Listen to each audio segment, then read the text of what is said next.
Hello दोस्तों, उम्मीद है आप सब ठीक होंगे। आज हम शुरू करने वाले हैं एक चैप्टर जो है रिलेशन एंड फंक्शन। क्या है? Relation and function.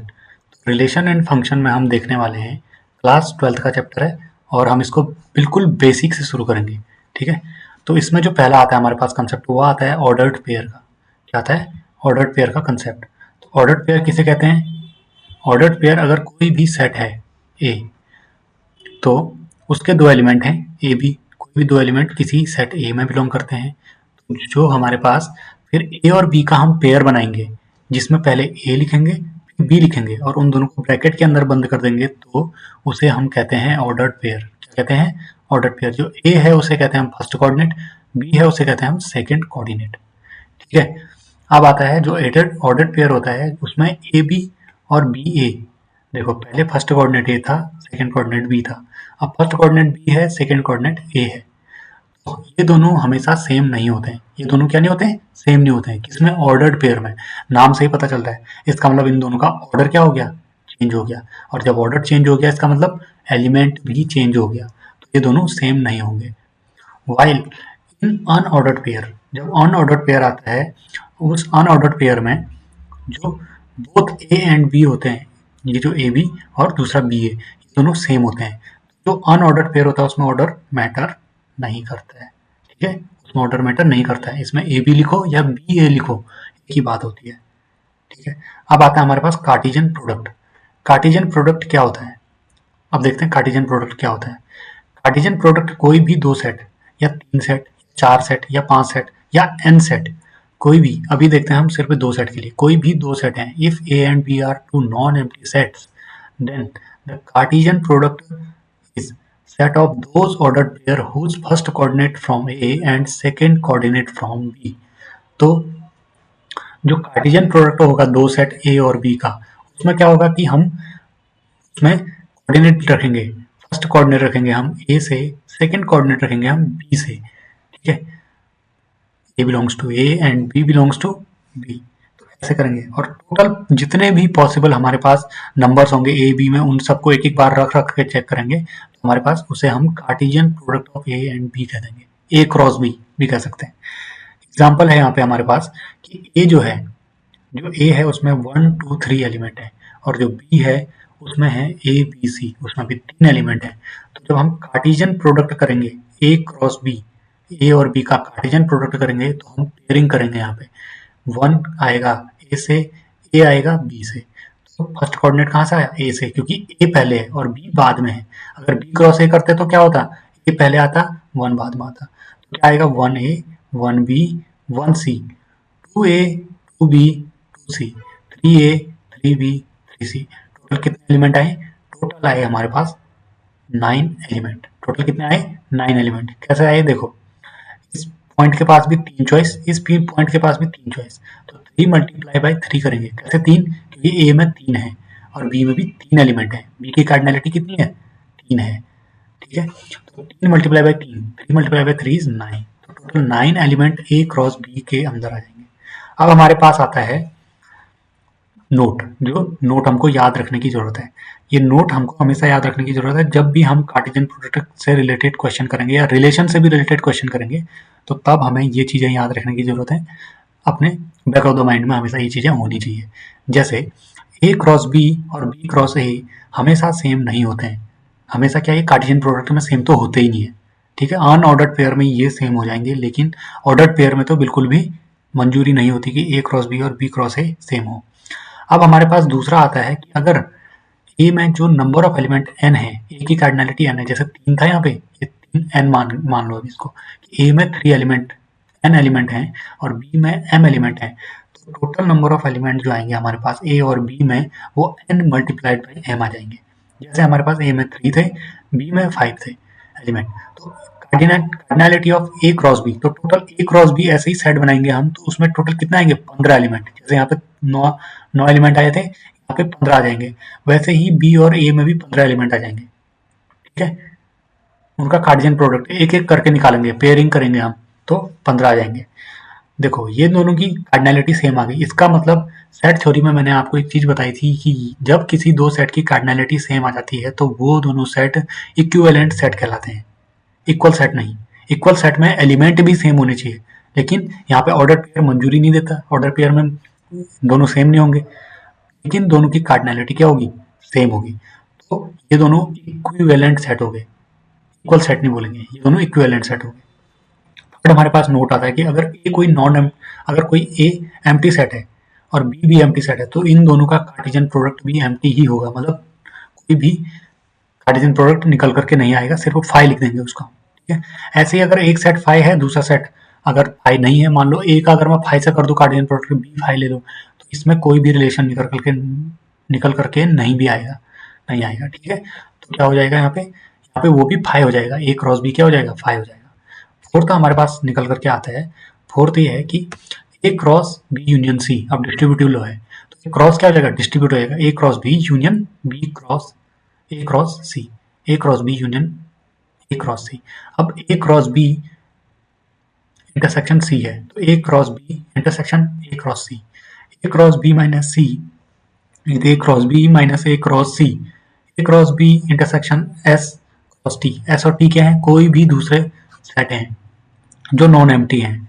तो एक क्या निकल करके आ जाता है कि ए इंटरसेक्शन एस, ए का एस के साथ इंटरसेक्शन और बी का टी के साथ इंटरसेक्शन, और उन दोनों का कार्टेशियन प्रोडक्ट से रिलेटेड रूल है। ठीक है, अब हमारे पास एट्थ जो प्रॉपर्टी आती है वो आती है, if S is the subset of A then one, जो फर्स्ट वाली प्रॉपर्टी आती है, अगर कोई सेट है ए और उसका सबसेट एस है तो S cross B subset of A cross B. ठीक है, ऐसा आ जाता है हमारे पास। दूसरा क्या आता है, A cross S intersection S cross A, S cross S, क्योंकि एस दोनों में क्या है, कॉमन है। देखो यहाँ पे एस क्रॉस एस आ जाएगा। ठीक है, अब हमारे पास नाइन्थ वाली प्रॉपर्टी आती है कि ए सबसेट है बी का, सी सबसेट है डी का, इसका मतलब सी के सारे एलिमेंट डी में है, ए के सारे एलिमेंट बी में है, तो क्या हो जाएगा कि ए का सी के साथ कार्टेशियन प्रोडक्ट करेंगे तो वो सबसेट आएगा, बी का डी के साथ कार्टेशियन प्रोडक्ट करने वाले जितना करेंगे उसका सबसेट आएगा।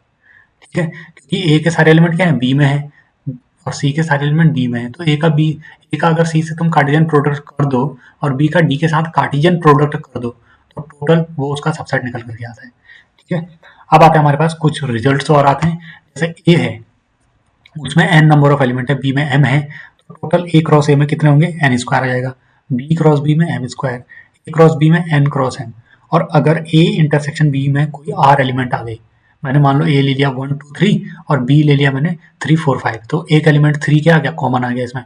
तो इस केस में a cross b intersection b cross a जो आएगा वो r स्क्वायर के इक्वल आएगा, मतलब जितने एलिमेंट कॉमन है उन दोनों का डबल मल्टीप्लिकेशन, मतलब कि r स्क्वायर। ऐसे A cross A intersection B cross B, ये भी आर स्क्वायर के बराबर ही आता है। आर क्या है, cardinality of A intersection B.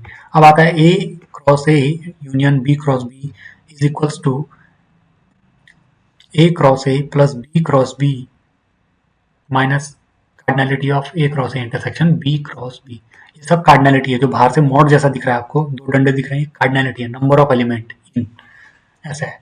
तो ए क्रॉस ए में कितने एलिमेंट हैं, N square, B cross B में M square, minus A cross A intersection B cross B में आर स्क्वायर एलिमेंट। ठीक है, अब हमारे पास क्वेश्चन निकल करके आता है, एक क्वेश्चन है हमारे पास, वो है कि ए में अगर 4 एलिमेंट हैं, बी में 5 हैं, सी में 8 हैं, ए इंटरसेक्शन बी में जो कॉमन एलिमेंट है, ए और बी में जो कॉमन एलिमेंट है वो है 2, बी और सी में कॉमन एलिमेंट है 3, सी और ए में कॉमन एलिमेंट है 4। तो हमारे पास B cross A intersection A cross B, A cross B intersection B cross A, ये भी बोल सकते हैं, या फिर B cross A intersection A cross B भी बोल सकते हैं। इनमें जो एलिमेंट निकल करके आते हैं उसका फॉर्मूला होता है हमारे पास क्या, बी इंटरसेक्शन ए में जितने एलिमेंट हैं उनको मल्टीप्लाई कर दो इंटरसेक्शन बी में जितने एलिमेंट है, तो 2 इसमें है और 2 इसमें है, दोनों क्योंकि बराबर है तो 4 आ जाएगा मल्टीप्लिकेशन करके। A cross C intersection B cross C cross A, तो आ जाएगा हमारे पास A intersection B, B intersection C multiply by C intersection A में जितने एलिमेंट हैं। ठीक है, तो इनके एलिमेंट का मल्टीप्लिकेशन, तो 2 इसमें थे, 3 इसमें थे, 4 इसमें थे, तो टोटल 24 हो गया।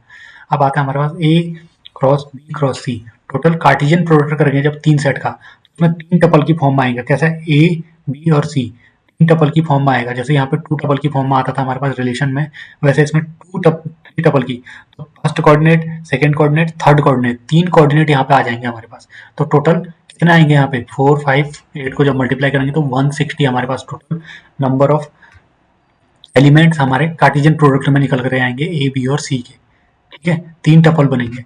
अब जो हमारे पास आता है नेक्स्ट आता है रिलेशन। क्या होता है रिलेशन?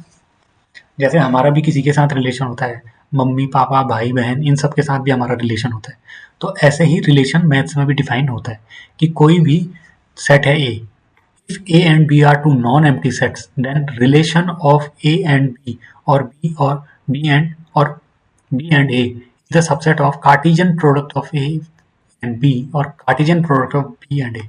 तो ए से बी पे कोई भी रिलेशन बना रहे हैं वो ए क्रॉस बी का सबसेट होगा, बी से ए पे कोई भी रिलेशन बना रहे हैं तो वो बी क्रॉस ए का सबसेट होगा।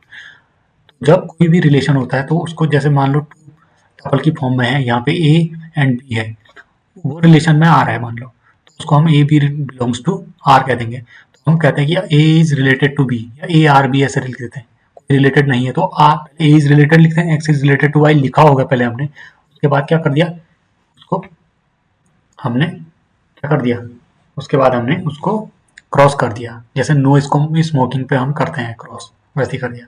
अब इसका एग्जांपल दिखाते हैं हम आपको कि ए मान लो कोई शहर है, कोई भी शहर है, दिल्ली मान लो, और बी कोई दूसरा शहर है, मान लो यूपी मान लो। तो दिल्ली का जो बंदा ए है मान लो, ठीक है, वो ए से रिलेटेड है, फिर ऐसे रिलेशन बनाएंगे हम अभी देखना। तो पहले तो हम इसका कार्टेशियन प्रोडक्ट निकालते हैं। तो all possible number of Cartesian product जितना भी आएगा इसका क्रॉस प्रोडक्ट में हमारे पास क्या आ जाएगा, ये पहले टपल बनाएंगे, फर्स्ट कोऑर्डिनेट ए से आएगा, सेकंड कोऑर्डिनेट बी से आएगा। तो ए 1 बी, 2 ए 2 बी, 3 ए 3 बी, ऐसे बनाएंगे तो टोटल कितने नंबर ऑफ एलिमेंट आए 6 आ गए। ये बताने की बात नहीं होगी बार बार। अब जो रिलेशन हमने बनाया, रिलेशन क्या होता है देखो, इनमें से ये टोटल जितने हैं 6 एलिमेंट हैं, इन 6 एलिमेंट्स में से मैं कोई भी एलिमेंट और कोई भी 2 एलिमेंट या कोई भी 3 एलिमेंट या कोई भी 4 एलिमेंट या कोई भी 5 या 6 के 6 एलिमेंट भी उठा लूँ तो उनको एक सेट में रख दूँ, सेट की फॉर्म में, ठीक है, रिपीट नहीं होना चाहिए। सेट किसको कहते हैं? जिसमें रिपीट ना हो, ठीक है। तो उसमें रख दूँ तो हमारे पास उसे ही रिलेशन कहते हैं, ठीक है। रिलेशन क्या होता है? सबसेट, कोई भी सबसेट ले लूँ मैं अगर, तो इसके नंबर ऑफ सबसेट कितने होंगे? आप सेट थ्योरी पढ़ के आए हो तो number of subset of a set, total power set में कितने एलिमेंट होंगे बताओ? तो इसमें 6 है तो 2 raise to the power 6 element इसके पावर सेट में होंगे, तो 2 रेज टू द पावर 6 इसमें क्या हो जाएगा? टोटल नंबर ऑफ रिलेशन हमारे बन करके आएंगे, ठीक है। लेकिन मैं उनमें से ही एक रिलेशन उठा रहा हूँ, जैसे 1 को मैंने ए से रिलेटेड कर दिया, 2 को बी से रिलेटेड, 3 को ए से। मान लो कि जो दिल्ली का ए है 1 है, एक आदमी है उसका नाम है 1, दिल्ली में रहता है वो, ए को हमने दिल्ली मान लिया तो दिल्ली में रहता है वो। तो दिल्ली में रहता है तो उसका रिलेशन यूपी के किसी ए से है, तो हम 1 ए ऐसे लिख देंगे, उन दोनों को एक साथ बना देंगे, ठीक है, एक टपल में। फिर जो 2 है उसका, दिल्ली का जो 2 है उसका रिलेशन यूपी के किसी बी से है, तो 2 बी लिख देंगे, 2 बी। फिर 3 है दिल्ली से, उसका रिलेशन ए से है, तो ऐसे लिख देंगे हम। और डायग्राम से कैसे दिखाएंगे? ऐसे।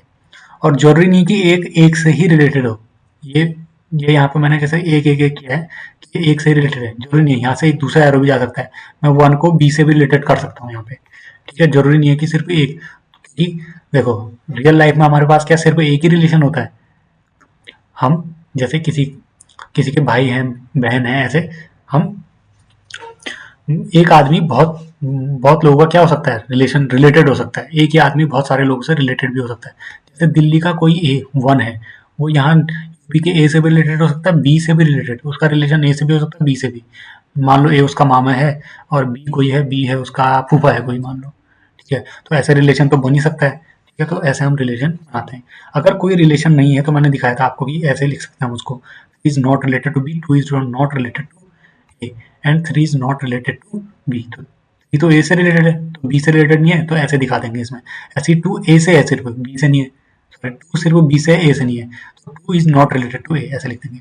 अब देखो रिप्रेजेंटेशन इसका कैसे करते हैं। एक तो होता है रोस्टर फॉर्म। रोस्टर फॉर्म का मतलब होता है कि हम सीधे सीधे लिख देंगे, जैसे मैंने इसमें लिखा ऐसे, ऐसे लिख दिया। एक हम लिखते हैं सेट बिल्डर फॉर्म, मतलब कि हम हिंट में लिख देंगे और हम उससे जो आदमी उसको पढ़ेगा वो उसको खुद बना लेगा उसके बाद। जैसे मैंने लिखा a इज इक्वल टू 1 2 3 और b मैंने लिख दिया b is equal to a square. ये एक रिलेशन है सीधे सीधे। कैसे रिलेशन है? a जो है a को मैं 1 लिखूंगा, b को कितना लिखूंगा 1 का स्क्वायर 1, फिर a को मैं लिख दूंगा 2, फिर b को लिखूंगा 2 का स्क्वायर 4, तो 2 4 एक बनेगा, फिर 3 9 एक बनेगा। तो रिलेशन को मैंने 1 1 2 4 3 9 लिखने के बजाय मैंने इस टाइप का लिख दिया, तो इसी को कहते हैं, इससे क्या सेट बिल्ड कर दिया मैंने, खुद ही बिल्ड कर दिया, मतलब खुद बना दिया सेट, तो इसको सेट बिल्डर फॉर्म। एक होता है एरो डायग्राम ऐसे बनाते हैं। अब हमारे पास एक और सिंपल सा नोट निकल करके आता है। वो नोट क्या है कि अगर n में जो है अगर n नंबर ऑफ एलिमेंट हैं a में, a की कार्डिनलिटी n है, जैसे 3 थे वहाँ, यहाँ n है, b में m नंबर ऑफ एलिमेंट है, तो जो a टू b हमारे पास रिलेशन होंगे नंबर ऑफ, वो आ जाएगा 2 raise to the power m multiply by n। आ रहा है ना पावर सेट की कार्डिनलिटी, इसकी Cartesian product of a and b, उसके पावर सेट की कार्डिनलिटी। और number of relation on a, on का मतलब क्या होता है, देखो ये सबसे ज्यादा दुखी करता है बहुत सारे लोगों को, ठीक है। ऑन का मतलब क्या होता है? ऑन का मतलब a क्रॉस a से a पे रिलेशन कितने बनेंगे, a से a पे, तो a और a का कार्टेशियन प्रोडक्ट करेंगे तो क्या आएगा n square, n multiply by n, 2 raise to the power n। ऐसे ही b का करेंगे तो 2 raise to the power m square, 2 raise to the power n square ये है। ऐसे ही number of non empty relation, number of non empty relation का मतलब क्या है कि एक ऐसा रिलेशन होता है जो 5 होता है, इसमें एक 5 भी तो आएगा पावर सेट में 5 भी आता है, 5 सबका सबसेट होता है भाई, 5 सबका सबसेट होता है, तो एक 5 भी आएगा, उसी 5 को हटा देंगे, उस 5 को हम बोलते हैं एम्प्टी रिलेशन। क्या कहते हैं? एम्प्टी रिलेशन, नल रिलेशन, वॉइड रिलेशन, कुछ भी कह सकते हैं। इसका मतलब कोई रिलेशन है ही नहीं, ठीक है।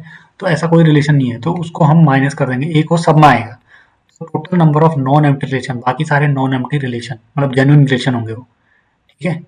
तो टोटल नंबर ऑफ रिलेशन में से एक को माइनस कर देंगे तो number of non empty relation हमारा निकल करके आ जाएगा। जैसे इसी एग्जांपल को हम दोबारा देखते हैं, तो हमारे पास कार्डिनलिटी 1 2 3 4 5 6 आई, तो इसमें टोटल नंबर ऑफ रिलेशन कितना आएंगे 2 raise to the power 6। 2 raise to the power 6 क्या होता है 2 मल्टीप्लाई बाई 2, 2 2 जा 4, 2 जा 8, 2 जा 16, 2 जा 32, 2 जा 64, तो 64 number of relation total A cross B के होंगे। लेकिन अगर मैं नॉन एम्प्टी बोलूं तो 64 में से एक माइनस कर दूंगा तो 63 आ जाएगा, तो 63 हमारे पास total number of non empty relation बन जाएंगे, ठीक है। और एम्प्टी रिलेशन क्या होता है? एक रिलेशन 5, इसका मतलब वो कोई रिलेशन नहीं है एक्चुअली, लेकिन रिलेशन में काउंट होगा वो भी, कोई रिलेशन नहीं है तो, ठीक है।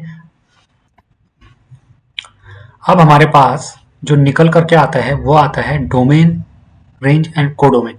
तो डोमेन, रेंज एंड कोडोमेन क्या होता है, देखो ये कंसेप्ट आज आपको क्लियर हो ही जाएगा। देखो जो डोमेन होता है, मान लो कोई सेट ए है, कोई सेट बी है, ए रिलेटेड टू बी है, अब समझ में आ रहा होगा, ए का 1 से रिलेशन, बी का 1 से रिलेशन, सी का 2 से, डी का 2 से, ई का 6 से।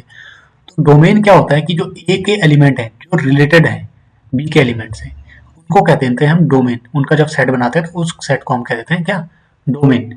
और रेंज क्या होता है, जो रिलेटेड है बी के, जो भी रिलेटेड है ए से, उन्हीं का जब हम सेट बनाएंगे तो उसी को हम रेंज कह देंगे। क्या कह देंगे?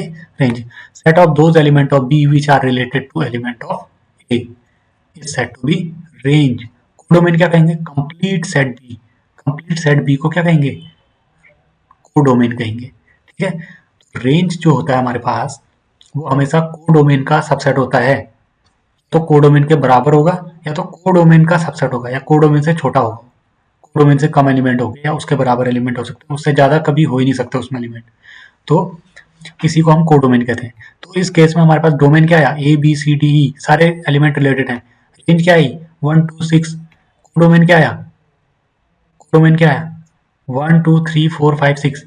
जो पेयर्ड नहीं है, जो किसी से रिलेटेड नहीं है, वो भी कोडोमेन में आएंगे ही आएंगे, उसको कह देते हैं हम क्या, कोडोमेन। अब आता है हमारे पास एक एग्जांपल, देखो अगर हमारे पास कोई रिलेशन है A and B such that A plus B is lesser equal to 4, मतलब कि ए और बी को ऐड करके 4 या 4 से छोटा होता है, और ए बी अगर नेचुरल नंबर के सेट से बिलोंग करते हैं, नेचुरल नंबर क्या होता है 1 से स्टार्ट होता है, 1 2 3 4 5 6 ऐसे होता है नेचुरल नंबर। तो इसकी डोमेन, रेंज और कोडोमेन निकालनी है। तो डोमेन क्या होगा, देखो 1 और 3 ऐड करके क्या होता है 4 होता है, नेचुरल नंबर से लेना है, नेचुरल नंबर से लेना है। अभी ऐसा मत कहना कि सर 5 और -1 को ऐड करेंगे तो कितना होगा 4 हो जाएगा, ऐसा नहीं, -1 तो आता ही नहीं है नेचुरल नंबर में, ऐसे नहीं होगा, ये चीटिंग हो जाएगी, ठीक है। तो हमारे पास 1 और 3 का बयान बनाएंगे, 1 एंड 3 4, 2 + 2 4, और उसके बाद क्या आ जाएगा हमारे पास, ऐसे आ जाएगा 1 3 3 1 और 4। एक्चुअली इक्वल है, ठीक है, ये इक्वल है, ये नहीं है, ये लेस देन नहीं है, लेस देन में फिर 3 का भी बनाना होगा ना, 2 1 का भी आ जाएगा, तो ये इक्वल है, ठीक है, इसको इक्वल कह देना आप। तो ये a plus B equal to exactly equal to 4, तो ये रिलेशन हमने कुछ ऐसा बना दिया। तो इसमें डोमेन क्या आई, डोमेन को समझा रहा हूँ, डोमेन क्या आई, जो भी फर्स्ट कोऑर्डिनेट है उसी को हम डोमेन कहते हैं। जो भी फर्स्ट कोऑर्डिनेट है, first coordinate 1, first coordinate 2, first coordinate 3, 1 2 3 क्या आया, डोमेन। रेंज क्या आई, सेकेंड कोऑर्डिनेट ही रेंज होती है, सेकेंड कोऑर्डिनेट ही रेंज होती है, याद रखना इस बात को। फर्स्ट कोऑर्डिनेट हमेशा डोमेन आती है, सेकेंड कोऑर्डिनेट हमेशा रेंज आती है। उसके अलावा सेकेंड कोऑर्डिनेट जिसका सबसेट होता है, सेकेंड कोऑर्डिनेट कहाँ से आ रहा है, बी कहाँ से आ रहा है, नेचुरल नंबर के सेट से, तो नेचुरल नंबर हमारा पूरा कोडोमेन हो जाएगा, पूरा कोडोमेन हो जाएगा। देखो रेंज जो है कोडोमेन का सबसेट है। तो कोडोमेन, रेंज और डोमेन का कंसेप्ट आई होप आपको समझ में आ गया होगा। नेक्स्ट वीडियो में हम चलेंगे टाइप्स ऑफ रिलेशन के ऊपर, ठीक है। Thank you for watching this video, तब तक के लिए ओके बाय।